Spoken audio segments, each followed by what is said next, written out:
விஜய் பற்றி சூரி சொன்னது சரியா தவறா? உங்களோட கருத்து என்ன? கொமெடியன் டு ஹீரோன்னு விஸ்வரூப வளர்ச்சி அடைஞ்சிருக்காரு நடிகர் சூரி.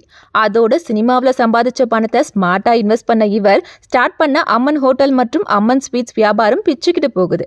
லேட்டஸ்டா விநாயகர் சதுர்த்தி அன்னைக்கு தன்னோட 48வது பிறந்தநாளை கொண்டாடி இருக்காரு சூரி. பிறந்தநாள் கொண்டாட்டத்துக்காக கோவிலுக்கு போன போது செய்தியாளர்கள் சந்திப்புல பேசின அவர், நானும் என் தம்பி லட்சுமணனும் ட்வின்ஸ். ராம் அப்படிங்கிற பெயர் தான் சூரின்னு மாறிடுச்சு. இப்ப மண்டாடி படத்துல நடிச்சிட்டு இருக்கேன்னு பேசினதோட தன்னோட அண்ணன் தம்பிகளை அறிமுகப்படுத்தி வச்சாரு. அதை தொடர்ந்து அவகிட்ட முதல்வர் மு.க. ஸ்டாலினை விஜய் அங்கிள்னு பேசுனதை பத்தி கேள்வி எழுப்பப்பட்டுச்சு. அதுக்கு நான் இதை பத்தி பேசலன்னு நழுவின அவர், எதுவா இருந்தாலும் என்னவா இருந்தாலும் அரசியலை தாண்டி எல்லாமே எல்லோருக்கும் வேண்டும், எல்லோரும் எல்லோரையும் மதிக்கணும், அது ரொம்ப முக்கியம்னு பேசியிருக்கார். மேலும் விஜய் சினிமாவை விட்டு விலகினதை பத்தி கேட்டதுக்கு, இன்னைக்கு அவர் ஒதுங்கி அரசியலுக்கு போயிருக்காரு, அடுத்து அவர் வரலாம், எனக்கும் அவரை பிடிக்கும், அவருக்கும் என்னை பிடிக்கும்னு பேசியிருக்காரு சூரி.